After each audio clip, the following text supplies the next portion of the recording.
बिस्मिल्लाहिर्रहमानिर्रहीम। अस्सलाम वालेकुम। कैसे हैं आप सब? उम्मीद है खैरियत से होंगे। इंशाल्लाह खैरियत से रहें, खुश रहें, आबाद रहें। आज मैं आप लोगों के साथ चिकन कढ़ाई की एक ऐसी रेसिपी शेयर करने जा रही हूँ जो बहुत ही आसान और इंतहाई लजीज रेसिपी है। अगर आप एक बार बनाएंगे तो बार बार खाना पसंद करेंगे। सबसे पहले हम कढ़ाई में कुकिंग ऑयल डालेंगे। जैसे ही कुकिंग ऑयल हमारा गर्म होगा तो उसमें हम ऐड करेंगे चिकन लिए है मैंने 500 ग्राम यानी कि आधा किलो। साथ ही हम इसमें 1.5 टीस्पून नमक ऐड करेंगे। नमक हम चिकन में इसलिए ऐड करते हैं ताकि बोटियों के अंदर नमक चला जाए और चिकन जो है वो अच्छे से नमकीन हो जाए।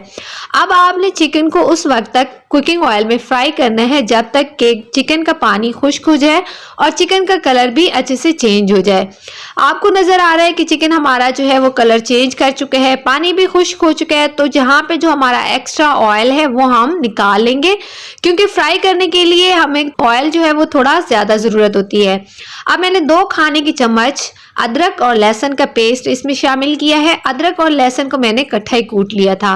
अब आपने 1 से 2 मिनट के लिए अदरक और लहसुन के पेस्ट को अच्छे से भूनना है ताकि अदरक और लहसुन की स्मेल खत्म हो जाए। तो ये स्टेप जो है वो बहुत जरूरी है, अदरक और लहसुन को कुकिंग ऑयल के अंदर अच्छे से फ्राई करना।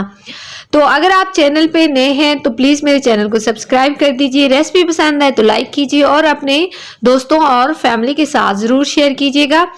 तो यहाँ पे जैसे कि आप देख रहे हैं अदरक और लहसुन हमने अच्छे से फ्राई कर लिए है। तो यहाँ पे मैंने लिए हैं 4 टमाटर, उनको 2 हिस्सों में काट के मैंने डाल दिए है और जो छिलके वाली साइड है वो ऊपर की तरफ रखनी है आपने। और 2 हरी मिर्चें मैं इसमें डाल रही हूँ, आप ज़्यादा भी डाल सकते हैं लेकिन ये तीखी वाली हरी मिर्चें हैं। यहाँ पे अब हम डालेंगे आधा गिलास पानी डाल के अब आपने इसको ढक के पकाना है उस वक्त तक कि जब तक कि पानी खुश्क हो जाए और टमाटर और चिकन भी अच्छे से गल जाए। जैसे कि आपको नजर आ रहा है अच्छी तरीके से गल चुकी हैं। तो टमाटरों का छिलका जो है वो आपने इसी तरह उतार लेना है, बहुत इजीली यहाँ पे छिलका उतर जाएगा आपका।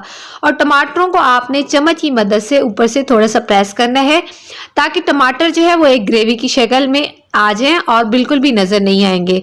और उसके बाद आपने मसाले को अच्छे तरीके से भून लेना है। टमाटर ग्रेवी की शक्ल में आ गए हैं तो यहाँ पे हम डालेंगे सारे खुश्क मसाले जात। 1 टीस्पून कुटी हुई मिर्चें, 1 टीस्पून धनिया पाउडर, 1 टीस्पून इसमें गरम मसाला और 1/2 टीस्पून जाएगा इसमें जीरा पाउडर। और आप अपनी मर्जी के हिसाब से मसाले थोड़े या ज़्यादा ऐड कर सकते हैं। मिर्चें मैं थोड़ी ऐड इसलिए करी हूँ क्योंकि हमने ग्रीन चिली भी इसमें ऐड की है। वैसे भी थोड़े कम ही मसाले मैं यूज़ करती हूँ, तो आप अपने टेस्ट के मुताबिक थोड़े या ज़्यादा डाल सकते हैं। तो यहाँ पे आपने मसाले को अच्छे से भून लेना है, लेकिन उससे पहले हम इसमें शामिल करेंगे एक ख़ास इंग्रेडिएंट जो इसका टेस्ट बढ़ा देगा। मेरे पास है 1 कप दही का, नॉर्मल सिंपल सी घर वाली दही है, 1 कप मैं इसमें ऐड कर रही हूँ। अब आपने दही को मसाले के साथ अच्छे तरीके से मिक्स कर लेना है जैसा कि आपको वीडियो में नज़र आ रहा है। बहुत ही ज़बरदस्त और लजीज सी रेसिपी है, एक दफ़ा ज़रूर ट्राई कीजिएगा और अपना फीडबैक भी ज़रूर दीजिएगा। यहाँ पे अब आप इसको ढक के उस वक्त तक बनाएं जब तक कि दही खुश्क हो जाए और मसाला जो है वो घी भी छोड़ दे। जैसा कि आप देख रहे हैं दही हमारी खुश्क हो चुकी है, मसाला भी तकरीबन भुन चुका है। 2 से 4 मिनट मज़ीद हम इसको भूनेंगे ताकि मसाला जो है वो कुकिंग ऑयल छोड़ दे। आप गोश्त, दाल, सब्जी वगैरह कुछ भी बना रहे हैं तो मज़ेदार चीज़ बनाने के लिए ज़रूरी है कि आप उस चीज़ का मसाला जो है वो अच्छे से भूनें। ये आपके लिए एक ख़ास टिप है कि अगर आप चाहते हैं कि आपके हर खाने की तारीफ़ हो तो ज़रूरी है कि आप मसाले को अच्छे से भूनें।